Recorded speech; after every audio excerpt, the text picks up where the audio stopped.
श्रीमद् भागवत गीता। इस भागवत गीता में मानव के लिए अनमोल वचन है जो हम सबको अच्छा विचार देता है और हमें जीने का अच्छा राह दिखाता है। नमस्कार मित्रों, आप सबका एक बार फिर से माता का ज्ञान चैनल पर आप सबका स्वागत है। भगवत गीता अध्याय 16 श्लोक 16। अनेक चित्ता विभ्रांत मोहजाल समावृता प्रसक्ता कामभोगेषु पाति नरकेषु च।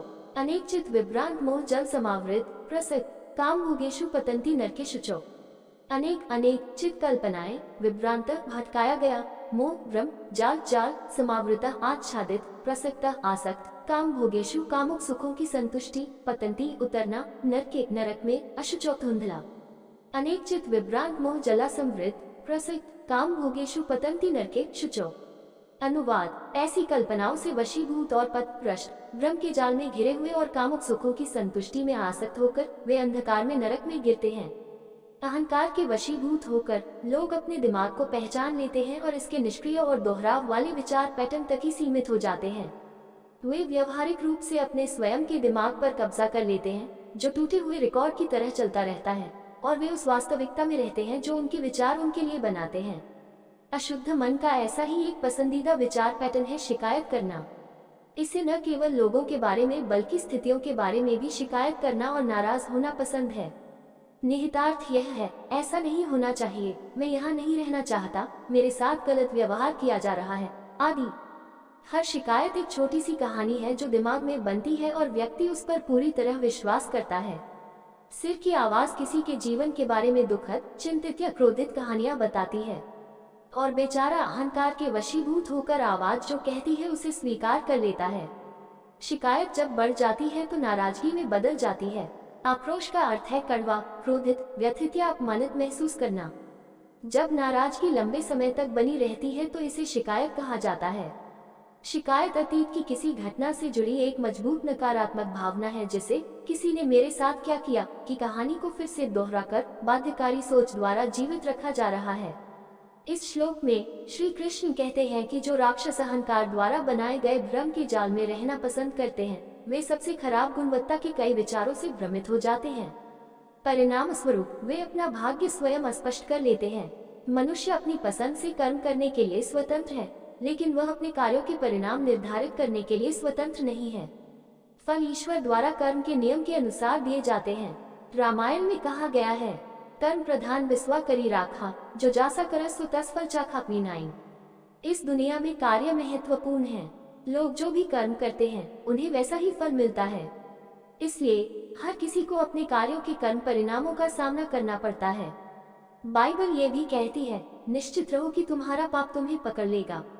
संख्या 32.23 9.1। इस प्रकार उनके अगले जन्मों में भगवान उन लोगों को अस्तित्व की निम्न अवस्था में डाल देते हैं जो आसुरी गुणों को विकसित करना चुनते हैं। सिद्धांत बहुत सरल है। ऊर्ध्वं गच्छन्ति सत्वस्त मध्ये तिष्ठन्ति राजसः जघन्य गुण वृत्तिस्थधो तिष्ठन्ति तमसः। गरुड़ पुराण V10।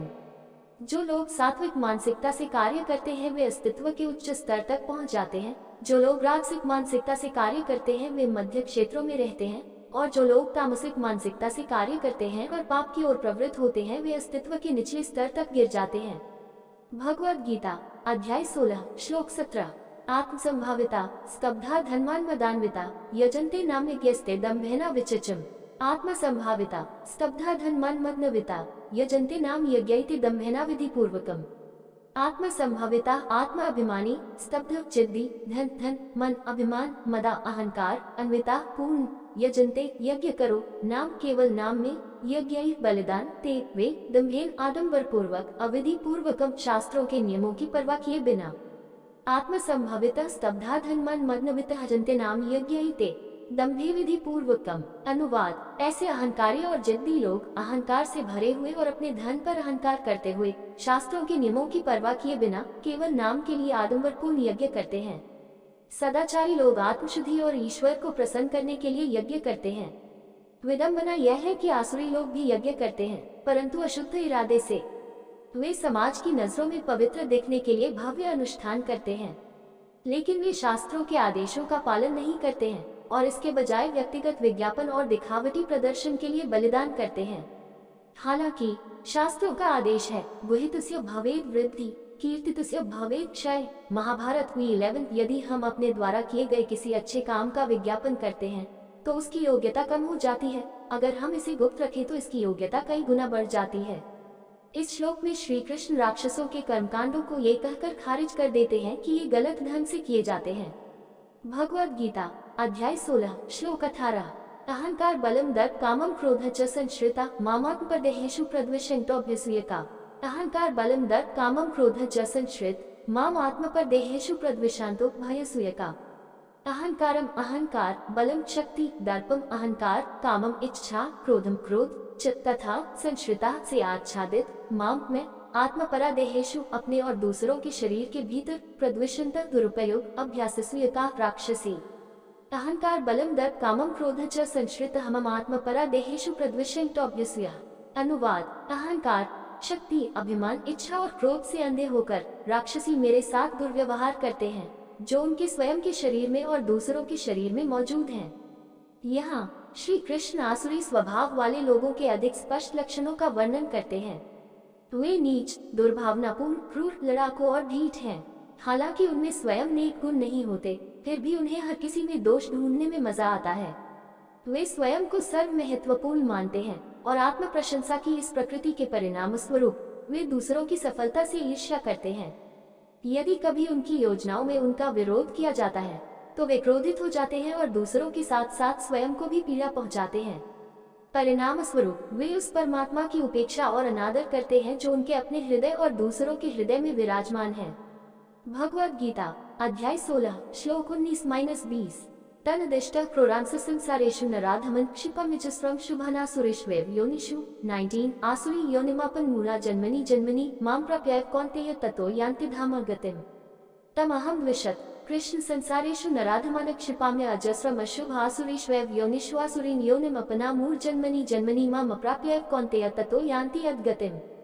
तम ये अहम में द्विषित घृणित क्रूरन क्रूर संसारेषु भौतिक जगत में नरधमान मानव जाति का नीच और दुष्ट क्षिपामी मैं उछालता हूँ अजस्रम बार बार अशुभान अशुभ आसुरीषु आसुरी ई सचमुच योनिषु गर्भ में आसुरी आसुरी योनिम गर्भ अपना प्राप्त करना मूढ़ा अज्ञानी जन्मनी जन्मनी जन्म जन्मांतर में माम में अप्राप्य पहुँचने में असफल एक सम कौन्तेय कुंती के पुत्र अर्जुन ततः उसके बाद यान्ति जाओ अधमम कृणित गतिम गंतव्य।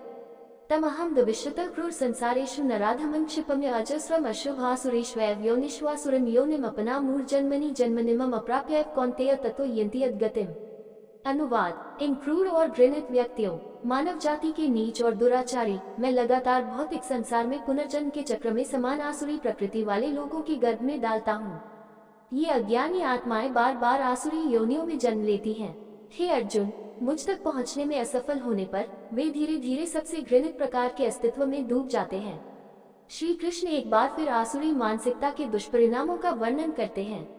उनका कहना है कि अगले जन्म में वह उन्हें समान मानसिकता वाले परिवारों में जन्म देते हैं जहां उन्हें अपनी स्वतंत्र इच्छा का प्रयोग करने और दिल से अपने पतित स्वभाव को बाहर निकालने के लिए एक उपयुक्त आसुरी वातावरण मिलता है। इस श्लोक से हम ये भी अनुमान लगा सकते हैं कि अपने अगले जन्म की प्रजाति, निवास स्थान और वातावरण का चयन करना आत्मा के हाथ में नहीं है। ईश्वरीय निर्णय व्यक्ति के स्वभाव और कर्म के अनुसार करता है। इस प्रकार राक्षसों को निचली और पतित योनियों में भेजा जाता है, यहाँ तक कि सांप, छिपकली और बिच्छू के स्तर तक, जो दुष्ट मानसिकता वाले लोगों के लिए आश्रय हैं।